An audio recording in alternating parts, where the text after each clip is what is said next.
በአዲስ አበባ ከተማ እየተገነባ ያለው የወንዝ ዳርቻ ልማት ፕሮጀክት የተፈጥሮ ሀብት ህልውናን በመጠበቅ የከተማዋን ገጽታና ደረጃ ለማሳደግ አይነተኛ አበርክቶ ያለው መሆኑን የአዲስ አበባ ከተማ ከንቲባ አዳነች አቤቤ ተናግረዋል። ከንቲባዋ በአዲስ አበባ ከተማ እየተገነቡ ከሚገኙ የወንዝ ዳርቻ ልማት ፕሮጀክቶች ውስጥ የቀበናና ግንፍሌ ወንዞች ልማት ሂደትንም ገምግመዋል። እነኚህ ወንዞች ላይ ሽታቸው እንኳን ጠጋ ብሎ ለመሄድ የማይቻል ነበር። የቆሻሻ መጣያ ናቸው።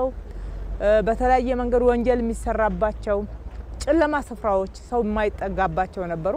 በተለያየ መንገድ ህገወጥ ተግባር የሰሩ ወይም ወንጀልን የፈጸሙ ሰዎች መጥተው የሚሸሸጉበት ካስፈለገም ደግሞ እዛ ትናንሽ ቤቶችን ሰርተው የሚኖሩበት አካባቢ ነበር።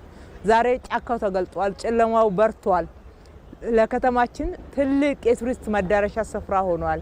በከተማዋ እየተገነቡ ካሉ 8 የወንዝ ዳርቻ ልማት ፕሮጀክቶች ውስጥ አንዱ የሆነውን የቀበና ግንፍሌ ፒኮክ ፓርክ ወንዝ ዳርቻ ልማትን የሚያስተባብሩት የብልጽግና ፓርቲ የአዲስ አበባ ቅርንጫፍ ጽህፈት ቤት ኃላፊ አቶ ሞገስ ባልቻ የቀበና ወንዝ ዳርቻ እየተጠናቀቀ ያለው ልማት ከውሃ ሀብት ጥበቃ ስራ ባሻገር ተጨማሪ አገልግሎት መስጫ የገቢ ማስገኛ አማራጮች ያሉት መሆኑን ገልጸዋል። በተለያየ መልኩ ያባከን ነው ጥቅም ላይ ያልዋለ ነገር ግን አሁን ደግሞ ቆሻሻውን አስወግደን ብልሽቱን አጽድተን አስተካክለን የውበት ምንጭ ማድረግ የቻልንበት የሀብት ምንጭ ማድረግ የቻልንበትና ለካ በመጀመሪያ ሀብት ላይ ሆነን ሀብቱን ሸፍነነው ለኛም ሳይጠቅም እንደ ሀብትም ሳንጠቀም የነበረበት ነገር ግን በእጃችን መዳፍ ሰርተነው አጽድተነው ቆሻሻውን አስወግደነው ትንንሽ ነገሮችን ውበት ስንጨምር ተመልሶ ትልቅ ሀብት የሚገኝበት የሰዎች ማረፊያ መዝናኛ መሆን የቻለበት ሁኔታ ያለበት ነው።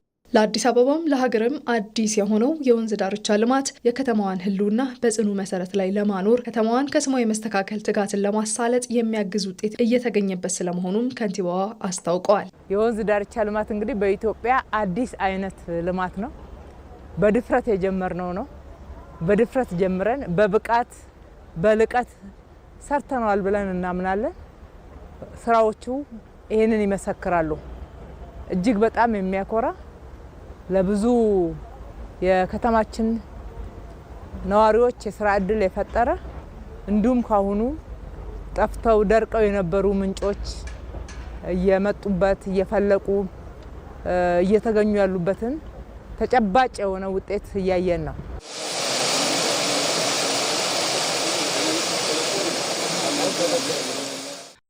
አሁን የምንገኝበት ደግሞ ቀበና ድልድይ ጋር ነው። እንደዚህ አይነት ግድብ አይታሰብም በአዲስ አበባ ውስጥ። ትልቅ ግድብ ሰርተናል። ትልቅ መዝናኛም ነው፣ የቱሪስት መዳረሻ ነው።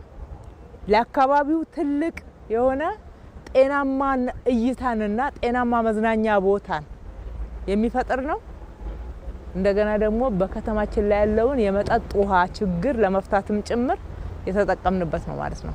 ትልቁ ግድብ ነው የሚሆነው በከተማ። ፊት የማይሰጣቸውና ለልማት የተገለሉ የነበሩ የወንዝ ዳርቻዎች ዛሬ ላይ የብዙዎች አይን ማረፊያ ምቹ የአገልግሎት መስጫ ማዕከላት ሆነው መልማታቸውን የገለጹት ከንቲባዋ አልሚዎችና ባለሀብቶች እነዚህ የለሙ ስፍራዎችን ይጠቀሙባቸው ዘንድም ጥሪ አቅርበዋል። ብዙ አልሚዎች ወደዚህ ብትመጡ ሳትቀደሙ ጥሪ እናደርግላችኋለን። ይሄ ነገ የማይገኝ ስፍራ እንደሚሆን ምንም ጥርጥር የለንም። የመሀል ከተማውን ተብሎ የሚገለጽ አካባቢ ነበር። አሁን ዋናው መሀል ይሄ ሆኗልና ከዚህ በላይ ደግሞ ለማላቅ ባለሀብቶቻችን የግል አልሚዎች ያስፈልጉናል ማለት ነው። ልክ ከእንጦጦ ፒኮክ በሰራነው መንገድ ያደረጋችሁትን ተሳትፎ ኑ እዚህም ሌላ ሁለተኛውና ሌላኛው አማራጭ ተፈጥሮላችኋል ማለት እወዳለሁ። 8 ዋና ዋና የአዲስ አበባ ወንዞችን ያቀፈው 48 ኪሎ ሜትር የሚሸፍነው የወንዝ ዳርቻ ልማት ፕሮጀክት ግንባታ እየተጠናቀቀ መሆኑን ያስታወቁት ከንቲባዋ የግንባታ ሂደቱን እያስተባበሩ ላሉ አመራሮች፣ በግንባታው እየተሳተፉ ላሉ ሰራተኞች እንዲሁም ድጋፍ እያደረጉ ላሉ የከተማ ነዋሪዎች ምስጋና አቅርበዋል።